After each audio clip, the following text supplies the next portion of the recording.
Class 10 हम पढ़ रहे थे रविन्द्रनाथ ठाकुर का लिखा गया कविता आत्मत्राण। आत्मत्राण का मूल भाषा बंगाली है और इसको हिंदी में अनुवाद किया है आचार्य हजारी प्रसाद द्विवेदी।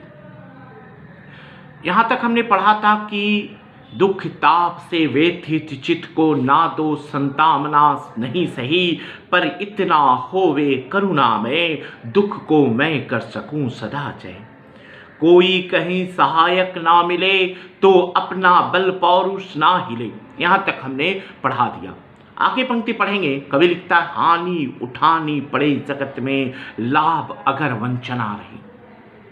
हानि उठानी, हानि का मतलब क्या होता है? नुकसान। हानि उठानी पड़े जगत में, जगत मतलब संसार दुनिया। वंचना मतलब होता है धोखा। वंचना का मतलब क्या होता है? धोखा। हानि उठानी पड़े जगत में लाभ अगर वंचना रही, लाभ से अगर मैं वंचित रहूं, लाभ से अगर मुझे धोखा मिल जाए। कविता की इस अंश में रविन्द्रनाथ ठाकुर कहते हैं, हो सकता है इस संसार में मुझे हानि ही उठानी पड़े, लॉस ही लॉस हो, इस दुनिया में हमें हानि ही हानि उठानी पड़े। लाभ मेरे मात्र एक धोखा हो, लाभ से मैं वंचित रहूं, मुझे हमेशा धोखा ही धोखा मिले तो भी मन में ना मानू क्षय। तब पर भी मन में क्षय मतलब होता है नुकसान। तो कभी कहता है फिर भी मैं अपनी हानि नहीं मानूं, अपनी नुकसान ना मानूं। कभी का सोच देखिए, कभी क्या कहता है कि इस संसार में मुझे लॉस ही लॉस हो, हानि ही हानि उठानी पड़े, तब पर भी मन में कभी भी क्षय ना मानूं, हानि ना मानूं, नुकसान ना मानूं। मेरा त्राण करो। त्राण मतलब क्या होता है? रक्षा। त्राण मतलब रक्षा, मदद, हेल्प है ना। मेरा त्राण करो अनुदिन। अनुदिन का मतलब होता है रोजाना, प्रत्येक दिन। मेरा त्राण करो अनुदिन, तुम ये मेरी प्रार्थना नहीं, बस इतना होवे करुणा में तरने को शक्ति अनामे। मेरा त्राण करो अनुदिन। कवि लिखता है कि हे ईश्वर, इन सारी चीजों से तुम मुझे प्रतिदिन मुक्ति दो, प्रतिदिन रक्षा करो। मैं ऐसा नहीं चाहता, मैं ऐसा प्रार्थना नहीं करता कि तुम मुझे इन सारी मुसीबतों से प्रत्येक दिन मेरी क्या करो? रक्षा करो। मैं तुमसे त्राण पाने की प्रार्थना नहीं करता, मैं तुमसे रक्षा पाने की प्रार्थना नहीं करता। तुम तो मेरे ऊपर केवल इतना कृपया करो कि मुझसे इन मुसीबतों को त्राण पाने की जो स्वस्थ शक्ति दो, त्राण पाने की ताकत दो। मैं इन मुसीबतों को झेल सकूं, इस मुसीबतों को हिम्मत से, ढाढ़स से इस मुसीबतों को सहन कर सकूं, झेल सकूं, वो ताकत दो मुझे। कवि लिखता है, मेरा भार अगर लघु करके ना तो संतामना नहीं सही। भार मतलब बोझ, लघु मतलब कम, छोटा, लघु।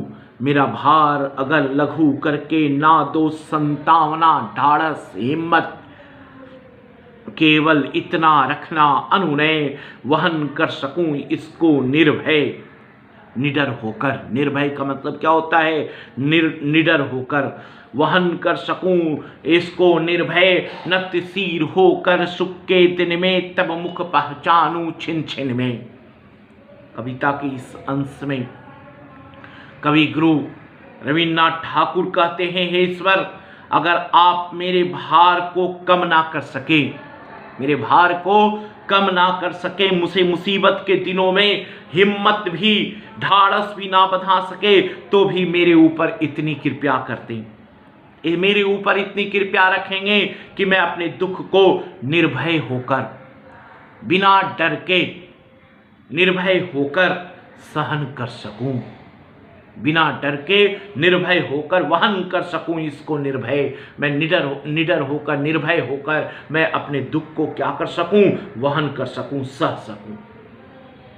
अपने सुख के दिनों में भी अक्सर ये होता है कि व्यक्ति सुख के दिन में क्या होते हैं? ईश्वर को भूल जाते हैं, अक्सर ऐसा देखा जाता है ना कि सुख के दिन में व्यक्ति ईश्वर को भूल जाते हैं, लेकिन करना ये चाहिए कि सुख के दिन में ईश्वर को डबल ट्रिपल याद करनी चाहिए, क्योंकि सुख तो देने वाला ही तो खुदा है ना। ठीक है, तो सुख के दिन में ईश्वर को भूलना नहीं चाहिए। इसलिए कभी कहता है नत सिर होकर सुख के दिन में तब मुख पहचानूं छिन छिन में। कभी लिखता है कि अपने सुख के दिनों में भी मैं नत सिर होकर अपना सर झुकाकर प्रत्येक क्षण तुम्हें स्मरण कर सकूं, तुम्हें याद कर सकूं।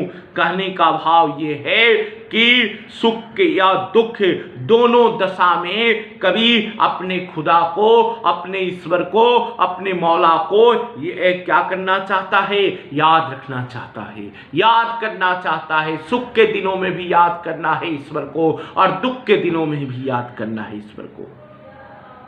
ईश्वर और मानव के संबंध रविंद्र काव्य ने एक अपूर्व रूप ले लिया है ना। प्रस्तुत अंश में कवि गुरु की ये भावना दिखाई देता है कि मानव और ईश्वर दोनों के बीच एक अनंत सेतु है। काव्यगत सौंदर्य अगर आएगा तो ये लाइन आपको लिखना है कि प्रस्तुत अंश में कवि गुरु रविन्द्रनाथ ठाकुर की ये भावना दिखाई देती है कि मानव और ईश्वर दोनों के बीच एक अनंत सेतु है। लास्ट पंक्ति देखिए, कवि कहता है दुख रात्रि में करे वंचना मेरी जिस दिन निखिल मही, उस दिन ऐसा हो करुणा में तुम पर करूं नहीं कुछ संशय। कहता है दुख रात्रि, दुख रूपी रात्रि, दुख रात्रि में करे वंचना। वंचना का मतलब क्या होता है, धोखा। दुख रात्रि में करे वंचना मेरी जिस दिन निखिल मही। निखिल मही मतलब पूरी धरती, पूरी दुनिया, निखिल मही। प्रस्तुत अंश में कवि कहते हैं कि जब दुख रूपी रात्रि में ये सारा संसार मुझे धोखा दे, ये सारा संसार मुझे धोखा दे, तो आपको, आपकी ऊपर कुछ ऐसी कृपा हो कि मैं आप पर संदेह ना कर सकूं, मैं आप पर शक ना कर सकूं। कहने का भाव ये है कि जब मेरा विश्वास इस दुनिया से उठ जाए, मेरे विश्वास इस दुनिया से उठ जाए, तो भी मेरा विश्वास तुम्हारे ऊपर टिका रहे। पूरी दुनिया पर विश्वास उठ जाए फिर भी खुदा पर विश्वास टिका हुआ रहना चाहिए। कवि के कहने का तात्पर्य यही है, आत्म तरान, अपनी रक्षा स्वयं करें।